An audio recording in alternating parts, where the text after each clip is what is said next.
Hi, Fee Tui Win here, and welcome back to another segment of Tea with Fee.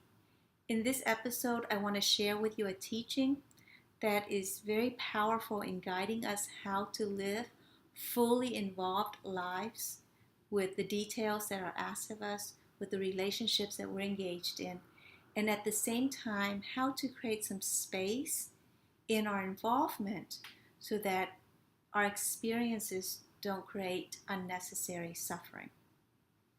This is very relevant for everyday life for everybody, and especially right now with the recent flooding that has affected so many lives in Baton Rouge, as well as the surrounding communities, for us to come back and remember how do we stay involved with all that's asked of us during this traumatic event, and to take care of those details without those details creating suffering for ourselves.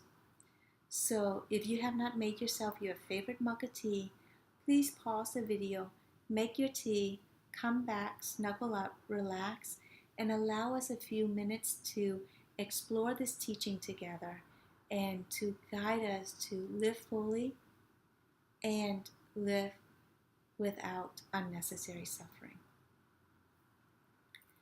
This quote comes from a book that I read recently. It is a biography on the life of Sadhguru, who is a yogi, a mystic, a visionary. He says this: "Our lives become beautiful not because we are perfect. Our lives become beautiful because we put our hearts into what we do.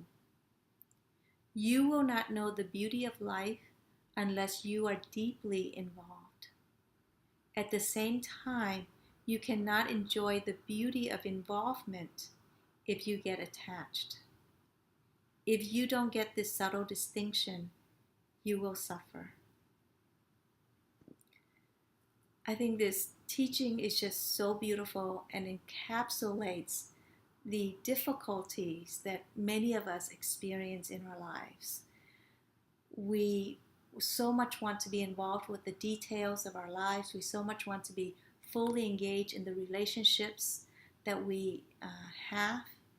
And in that process, we get caught up and so heavily invested, so heavily attached, that those details and those relationships create a lot of suffering for us.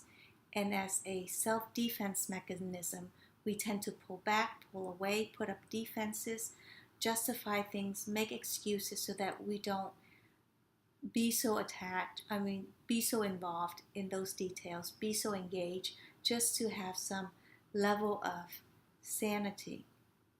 And it's not that the engagement is wrong, or the engagement is what is causing us our suffering. It's our inability to know how to engage. How do we become fully invested and deeply involved in our lives, and at the same time to have that space so that our involvement gives us joy and meaning and fulfillment instead of creating suffering for ourselves. Because hiding from life doesn't fulfill us either. Running away doesn't fulfill us either. We have such a deep need to be a part of, to be a member of, to be engaged in, to be cared for, to care for others as well. And during this difficult time for so many of us in our communities in Baton Rouge and the surrounding area, how do we show up to take care of all these details and to take care of all our relationships of families and friends who have been displaced as a result of the flooding, and to do so in a way that is nurturing to us because it feeds a certain aspect of our human essence without becoming so attached to what it is we're doing, to who it is we're helping and being involved with, so that we don't bring suffering upon ourselves.